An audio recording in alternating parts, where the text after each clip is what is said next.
Welcome to episode 10. Today we're diving into one of the most uncomfortable but necessary laws in the entire book. Law 10, infection. Avoid the unhappy and unlucky. This one makes people flinch because it sounds cold, harsh, but Greene doesn't soften the message. He's clear. Misery is contagious, and if you're not careful, other people's chaos becomes your chaos. Right. He's not saying we should never help anyone. This law isn't about cruelty. It's about protecting your energy, your direction, your mental space. Because emotions, attitudes, even belief systems, they spread. Exactly. And some people carry more than just their problems. They carry a mindset of loss, of failure, of drama. And once you let that energy into your life, it doesn't stay contained. It pulls you in. Think about it. Have you ever noticed how just being around certain people makes you feel heavier? Like your goals are harder to reach, like your vision is suddenly blurred. Yes, and the worst part is, it doesn't happen all at once. It's gradual. That's why Greene calls it infection. You don't realize you've caught it until you're already sick with it. And it's not always obvious. Sometimes it's subtle. It's the friend who always sees the worst-case scenario, the coworker who complains all day, the person who's always in crisis and somehow expects you to carry their emotional weight. And if you're empathetic, you're vulnerable to it. Because you want to help. You think, if I just stay close, maybe I can lift them. But Greene's point is brutal. Some people don't want to rise. They want you to sink with them. That's the trap. And it's a power drain, because your energy is finite, your focus is finite, and the more you give to people who live in drama, who generate instability, the less you have for building your own life. It becomes a pattern. You're not growing because you're constantly managing someone else's destruction. You're not moving forward because you're cleaning up someone else's mess. And Greene makes a distinction here. It's not about people who are struggling temporarily. We all have bad seasons. It's about people who live in those seasons and make their identity out of it. That's the infection. Misery as a worldview, failure as a personality. If you stay too close, it starts to make sense, and that's when you lose perspective, and with it, your power. One of the hardest parts about this law is the emotional loyalty we carry. You can know someone's energy is dragging you down, but history, guilt, or even love makes you stay. You think walking away makes you cold. Greene says it makes you wise. Because loyalty without boundaries becomes self-destruction, especially when it's loyalty to someone who doesn't take responsibility for their life.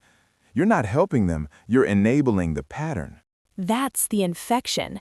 It doesn't always look like chaos. Sometimes it's subtle. The small comments, the constant victim mindset, the inability to celebrate your wins, the need to always bring things back to their own struggle. And here's the dangerous part. When you're around that long enough, you start lowering your standards without even realizing it. You become numb to the excuses. You stop pushing forward. You dim your light so they don't feel threatened. That's when it becomes spiritual damage, because your vision gets infected. You stop dreaming big. You start negotiating with mediocrity just to keep the peace. Greene gives examples of historical figures destroyed by their associations. Leaders who fail because they trusted the wrong people, because they let someone else's instability inside their circle, and it spread. And this applies to every space, not just politics or war. In your business, your friendships, your creative partnerships. One person's instability can slow down 10 other people. One toxic collaborator can derail a whole vision. Because energy is infrastructure. If the foundation is cracked, it doesn't matter how talented you are, everything sits on that energy. And misery is like a virus. It doesn't care about your goals. It only knows how to replicate. That's why this law feels cold at first, but it's actually protective. It's not abandon people when they're down. It's don't attach yourself to people who refuse to get up. And there's a difference between someone struggling and someone addicted to struggle. One wants a solution, the other wants an audience. And you have to ask yourself, am I helping this person grow, or am I just holding space for their self-destruction, hoping it doesn't take me down with them? Because power isn't just about what you do, it's about what you allow, who you allow. and every connection is either a seed or a drain. There's something else Greene doesn't say directly, but it's implied. Some people use their misfortune as a weapon, not on purpose necessarily, but it becomes a tool for control. They drain you, guilt you, and keep you close by constantly needing you. Exactly. And if you're not careful, your identity becomes the fixer, the rescuer, the one who's always strong for everyone else. Meanwhile, your own life stalls, your own growth slows, because all your energy is being outsourced. And here's where it gets real. You start to resent them, quietly. You still care, but part of you feels trapped, not by their situation, but by their refusal to change it. But you stay, because you think walking away makes you a bad person. That's the infection too. The belief that setting a boundary equals betrayal. That's emotional manipulation, even when it's unintentional. And the more you carry someone who won't walk, the more you teach them to stop trying. You think you're saving them, but you're actually making sure they never learn to save themselves. That's why this law is so sharp. It forces you to look at relationships through a strategic lens, not just an emotional one. Who is around you? What do they cost you? Are they lifting you or leaking you? Because you don't just become like the people you spend time with, you absorb their mindset, their fears, their limitations, and you start to internalize their story as your own. One of the signs you're infected? You stop believing in your own vision. You shrink your plans. You avoid risks, not because you changed, but because you've been surrounded by people who've normalized fear and failure. And that's the danger. It's not always dramatic. Sometimes the infection sounds like, "Are you sure that's a good idea? That sounds risky. You've changed." Little comments, small doubts, but they stack, and eventually they shape your decisions. You start second-guessing yourself, not because your ideas are weak, but because your environment is. And power dies in that kind of environment. That's why Greene isn't subtle with this law. He uses words like infection for a reason, because if you don't treat it, it spreads. It costs you momentum, clarity, and identity. So the question becomes, who around you is carrying chaos, and why are you still giving them a seat at your table? It's easy to say cut people off, but the reality is more complex. Some of these connections are family, longtime friends, business partners. You can't always walk away overnight, but you can shift how you engage. Exactly. Boundaries don't always mean distance. Sometimes they mean clarity, less emotional entanglement, less reacting, less absorbing their chaos as your own. And Greene's not saying to be heartless. He's saying be conscious, be intentional, because your inner circle shapes your direction, not just in goals, but in energy, in belief, in identity. So ask yourself, who energizes you? Who drains you? Who sees your potential and who keeps pulling you back to your past? Those aren't small questions. Those are indicators of where your future is headed. And here's a harsh truth. Some people aren't interested in getting better. They're interested in staying broken with company. They want witnesses to their pain, not solutions. That's when you have to decide. Are you here to rescue or to build? Because you can't do both forever. At some point, your mission requires distance, not out of cruelty, but out of necessity. And the most powerful thing you can do for someone stuck in darkness is to refuse to stay there with them. To say, I'll be here when you're ready to rise, but I won't sit in the mud with you forever. That's leadership. That's strength. And yes, it'll cost you comfort. It might even cost you connections. But what you gain is space, clarity, and the energy to actually build something sustainable. One way to check yourself is to audit how you feel after spending time with someone. Do you feel clearer, more focused, more alive? Or do you feel confused, heavy, and emotionally fogged out? Because that emotional fog is a signal. It means you're carrying something that doesn't belong to you. It means your nervous system is responding to someone else's instability. And when that becomes the norm, you lose your edge, your confidence drops, you doubt your direction, all because you've been standing too close to someone who's not rooted. So part of It's easy to say cut people off, but the reality is more complex. Some of these connections are family, longtime friends, business partners. You can't always walk away overnight, but you can shift how you engage. Exactly. Boundaries don't always mean distance. Sometimes they mean clarity, less emotional entanglement, less reacting, less absorbing their chaos as your own. And Green's not saying to be heartless.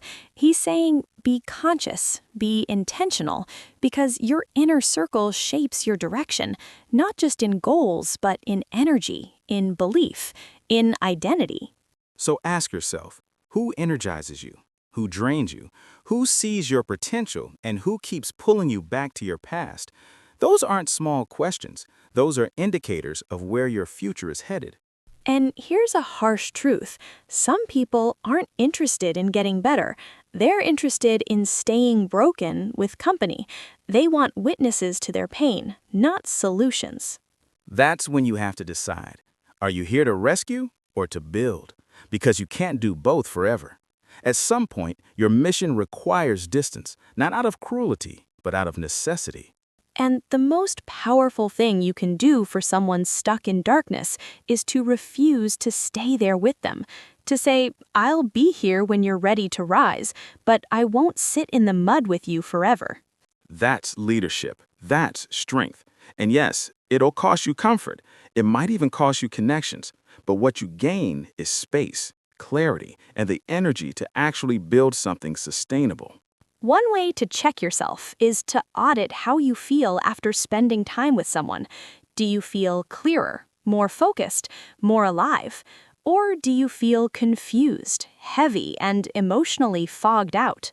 Because that emotional fog is a signal. It means you're carrying something that doesn't belong to you. It means your nervous system is responding to someone else's instability. And when that becomes the norm, you lose your edge, your confidence drops, you doubt your direction, all because you've been standing too close to someone who's not rooted. So part of reclaiming power is reclaiming your space, not just physically, but emotionally, spiritually, creatively. You get to choose who gets access to your inner world. And when you protect that space, you start to rise faster. You start attracting people who are also clear, grounded, building, and suddenly growth feels natural, not like a fight for air. When you get serious about power, you realize it's not just about influence. It's about protection, not just of your time or your money, but your mental state, your clarity, your capacity to make decisions without emotional static in the background. Exactly. And that's what Greene is really getting at. If you're building anything, a business, a brand, family, a legacy, you have to become ruthless with your environment. Not unkind, just non-negotiable about your standards. Because people bring energy into your space, and energy has a cost. The more you allow chaos around you, the more you normalize chaos within you. And here's the part that people miss.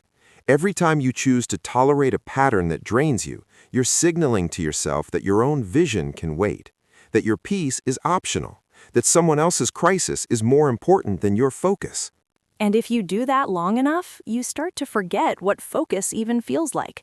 You become reactive, scattered, less creative, not because you're lazy, but because your system is overloaded with someone else's noise. That's why this law is less about cutting people off and more about choosing who gets to sit in the front row of your life. Some people need to be moved to the balcony, others outside the building entirely. And that decision is not about hate, it's about health. You wouldn't drink poisoned water out of sympathy for the river. Why keep poisoned energy flowing into your life out of guilt? It's not cold, it's clear. And if more people got clear about the energy they allow, they'd stop asking why they feel stuck, unmotivated, or lost. Because direction is tied to alignment. If your circle is filled with conflict, confusion, and stagnation, no wonder your vision feels blocked. And the beautiful thing is, once you start filtering your environment with intention, the right people show up. The ones who don't drain but contribute, who don't compete but build, who don't deflect but take responsibility. And in that space, you start to move faster, with less resistance, because you're no longer pulling people behind you, you're walking with people beside you. So don't just audit your habits, audit your access. Who has access to your mind, to your creativity, to your emotional bandwidth? And are they earning that space or eroding it? If there's one truth this law forces you to face, it's this: not everyone can come with you. Not everyone should. And if you're not honest about that, you'll carry weight that doesn't belong to you, and it will slow you down. It's not a matter of kindness or cruelty. It's a matter of direction, of vision, of choosing who aligns with the path you're building. Because some people walk beside you and others pull you off course. And the faster you recognize the difference, the more grounded you become, because clarity brings peace, and peace makes you sharper, stronger, less reactive, more intentional. That's what this law protects, your clarity. It's not about being better than anyone. It's about being responsible for the energy you allow to shape your world. So here's our challenge for you this week. Look around, quietly, honestly. Ask yourself, who in my life is an infection? Who constantly brings the storm?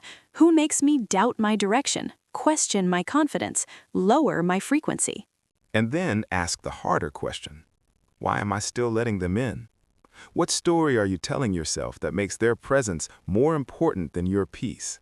It might be fear, guilt, habit, history, but none of those are reasons to stay infected.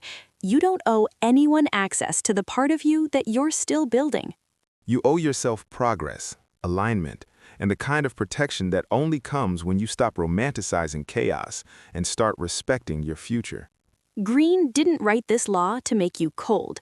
He wrote it to wake you up, to remind you that proximity is power, and whoever gets close to you has the power to shape what you become.